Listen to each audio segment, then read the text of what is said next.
I ovog jutra, dragi moji gledatelji i slušatelji, moramo se nakratko vratiti u rane 90. Jednostavno ne možemo preskočiti taj trenutak u našoj povijesti, jer na današnji dan, prije 34 godine, sudbina Hrvatske ovisila je svega o nekoliko sekundi.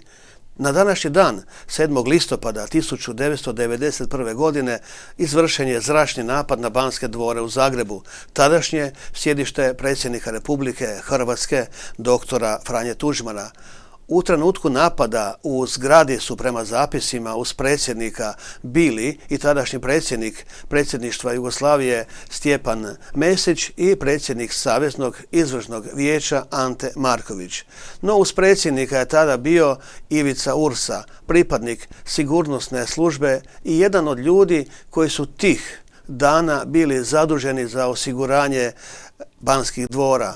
On je između ostalog i sam tom prilikom ranjen. A jutros je on, dragi naši slušatelji i dragi naši gledatelji, gost radio i televizije Banovina. Gospodine Ivica, dobro jutro i dobro nam došli. Dobro jutro, hvala lijepo. Evo za početak, gospodine Ursa, što se događalo toga dana i tog poslijepodneva? Je li išta upućivalo na to da bi do napada moglo doći? Pa to je trajalo već neko vrijeme. Blokada vojarni, napadi sa svih strana po Hrvatskoj, krnje predsjedništvo nije moglo spriječiti generalštab da napada Hrvatskoj u zaštiti sa Ukrajine. Bile su prijetnje i direktno upućene, ali službe su imale svoje doušnice i samog generalštaba, gdje je bilo najavljeno da će u valovima napadnuti biti grad Zagreb. Negdje se računalo 60-70 zrakoplova da će u valovima tući sve vitalne dijelove od Hrvatske televizije, Sabora, Vlade, pošte, sve te bitne objekte za Hrvatsku. Prije toga bila je raketirana Hrvatska televizija, ili tako? Tako je, toranj je bio na Sljemenu Hrvatske televizije raketiran, uzela se rezervna frekvencija. Hoću napomenuti da smo imali hendikep da nismo imali radare vojne. Koristili su se meteorološki radari koji nisu bili baš pouzdani. Znači, nakon pritiska, kad se saznalo da planiraju napad na Zagreb, sam Gregorić je kontaktirao Rusku federaciju da izvrše pritisak da to ne naprave. I to je urodilo plodom i očito su odustali od tog prvobitnog plana da brutalan napad na grad Zagreb. Ali su vjerojatno vidjeli priliku tu, znali su, imali su i oni informatore, vjerojatno su i prisluškivali telefone, da će se sastati taj dan i predsjednik predsjedništva Jugoslavije Stipe Mesić, predsjednik SIV-a, rekli ste, Anto Marković i predsjednik Tuđman, sve na jednom mjestu. I to im je bila idealna prilika koju nisu htjeli propustiti. I što se dogodilo tada, tog dana, od 15:30? Taj dan, od ranog jutra, kad smo već mi došli na posao, već su bile zračne opasnosti. Ujutro je raketiran i aerodrom Lučko. Hoću reći, sad teško može izbrojiti nakon toliko proteka vremena, ali ova je bila 5. uzbuna, zračna opasnost.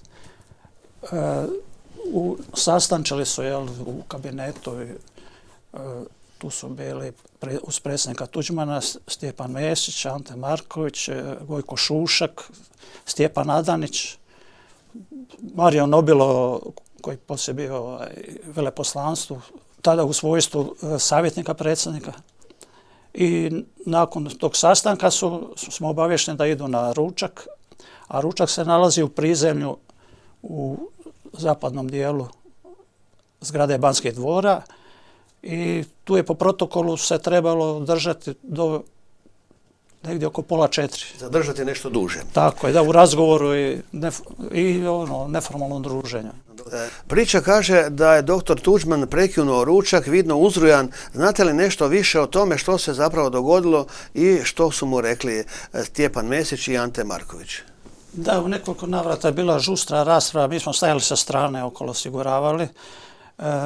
Predsjednik Tuđman je bio vidno, čulo se da je povišenog tona razgovarao. Dobro, poslije smo saznali da je bilo to labava konfederacija, labava čvrsta. Uglavnom, Ante Marković nije odustao svojih stavova da očuva cjelovitost Jugoslavije bez ikakvih konfederacija, što normalno Tuđman nije prihvatio, a ni Mesić Tuđmanu nije išao u prilog, nije mu potpomagao i on bio je ljut i negdje 15-3 se demonstrativno Tuđman digao i rekao idemo kod mene popiti kavu. I mi smo odmah pokrali sve do gore na katu, to je prednja strana, kabinet s pogledom na Markovu crkvu. Došli smo tu, ja sam otišao sa kolegom Markom Kovačićem u našu sobu, dok je kolega Bono Marjanović ostao kod predsjednika. I negdje oko 2-3 minute do 3 sata nazvao me Bono Marjanović da ga mogu zamijeniti, da on mora na toalet. Nije bilo problema, ja sam došao i to. I sad sam stavio uz prozor i znali smo da je zračna opasnost i čuli su se zrakoplovi kako kruže. Naišao je Mario Nobilo po hodniku i veli, oru. Rekao, da. I nije ušao u kabinet, odjednom je to zarondalo, oni su se obrušili, to je tako jako zaružilo i ja sam krenuo se baciti s prozora i tada je me udarni val od te rakete odbacio 6-7 metara preko gelendera i bilo je sreća da nisam pao kroz stubište dole, nego me prebacio preko. I ja sam tu izgubio film, ostao bez svijesti, da bi nakon nekog vremena osjetio sam da me neko nosi. I sad vidim da me nosi kolega Marko Kovačić koji je došao po mene, sve je razrušeno, sve je u prašini, u dimu i on mene spušta niz stubište u podrum Banskih dvora. Tamo su već bili svi zaposlenici na jednoj strani, na lijevo su bili odmah predsjednik Tuđman, Stipe Mesić, Ante Marković i Lacković ispred Hrvatske televizije. I hitna služba je već bila tu. I odmah su priskočili mene, a Tuđman me je pogledao i kad me vidio onako sav u prašini bijelo da se krv slijeva, par sekundi je ostao i ostalo mi je u sjećanju urezano da se okrenuo Anti Marković i rekao mu je, eto ti tvoja Jugoslavija. Meni su brzo tu polegli, nekom su me tekućinom oprali lice, zamotali su me, ponudili su me da me, to kasnije kad je prestala zračna opasnost, da me odvezu u bolnicu. Ja sam odbio, nisam se htio odmaknuti od predsjednika. Mi smo tada sišli u tunel ispod grada Zagreba, gornjeg grada Zagreba, gdje je bio smješteni glavni stožer oružanih snaga. I nakon nekog vremena pročuo se glas, došao je do nas, da je u gradu se priča da je predsjednik poginuo. Predsjednik je tada samoinicijativno, mada su službe inzistirale da se ne ide, jer navodno su počeli snajperi djelovati po gradu, međutim nije predsjednika to spriječilo, nego je on izišao da idemo prošetati po gradu do trga. Ivice, očito je neprijatelj imao vrlo precizne informacije, točno se znalo gdje je predsjednik, gdje se nalazi i očito je sustav bio izbušen. Naravno, tu su ostali stari kadrovi u Saboru i u vladi. Sutradan 3 ili 4 osobe nisu došle na posao srpske nacionalnosti. Izgubile su se jednostavno, otišle su preko.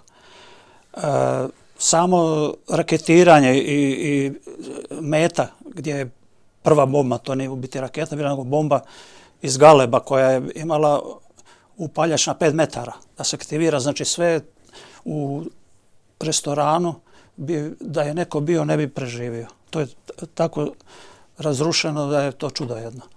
A nakon što djelovanje Galeba s te bomba, to su 2 bombe bile po 270 kila američke proizvodnje. I obje su bile na 5 metara sa upaljačem podešani. Nakon toga MIG-ovi 21 su raketirali po po 8 raketa, imali su one doboše po 4 rakete. Isto sa upaljačem podešenim, tako da nigdje nije bilo kratera. Sve je djelovalo površinski, da baš ono za uništenje žive sile. Malo prije ste spomenuli informacije, a čulo se to i na bojištu. 5. kolona je odmah aktivirana nakon napada, a pojavile su se glasine čak i na bojištima da je predsjednik poginuo. Kako ste vi to doživjeli i što se dalje događalo satima nakon tog udara? Spomenuli ste i odlazak u tunel, pa evo kratko još o tome. Da, tada smo i saznali da je to je nama bilo iznenađenje, da je unutra već smješten štab oružanih snaga Republike Hrvatske. Došla je obavijest do predsjednika da se u gradu priča da je predsjednik poginuo. I on je samoinicijativno odlučio da se spustimo pješice niz Mesničku i da idemo do trga. Služba je upozoravala da su snajperi počeli djelovati po gradu. Doduše, tu je bilo i naši koji su pucali iz pješačkog naoružanja po avionima, jer praktično nismo imali neku protuzračnu obranu, osim par tropova na Sljemenu, na Tuškancu, koji nisu djelovali, jer su avioni bili na velikim visinama i onda su se naglo obrušili. Ali predsjednik je to ignorirao i mi smo krenuli iz Mesničku pješice. Kako je to izgledalo? Gdje su bili građani? Jeli su bili vani u skloništima? Nije bilo građana puno tu. Uglavnom su službe, policija i pratnja, tako da smo mi malte ne po praznoj ulici hodali. I kad smo došli na trg, tek tada se bilo skupljani građana i saborski zastupnici koji su se spustili iz Sabora u terasu gradske kavane i tu se družili i komentirali. I kad su nas pazili, kad smo došli od Rame, svi su se dignuli, i oporbeni i vladajući, to je bio aplauz i ovacije. Ljudi sretni, da, prošlo sve, okej. Da. Imate li, gospodine Ursa, neku poruku za kraj našim slušateljima, našim gledateljima iz tog vremena, naravno iz ovog sada pogleda koji živite i svačate? Pa imamo, svakodnevno se rađaju neke misli koje nas čine nezadovoljima i to. Puno stvari nije dobro, nije ono kako smo mislili, ali je jedna stvar važna kad dobro promislimo. Imamo ovu državu, dobro uvjerenja sam da nije bilo predsjednika Tuđmana, njegove mudrosti i hrabrosti naših branitelja, da po političarima ne bi je nikad bilo. I možda je na našim potomcima da oni stvore bolje društvo i to nego što smo mi kad mi odemo i to, pa neki oni nešto naprave za ovu državu. Gospodine Ursa, hvala vam na vremenu koje ste odvojili za naše slušatelje i gledatelje i bilo mi je zadovoljstvo razgovarati s vama.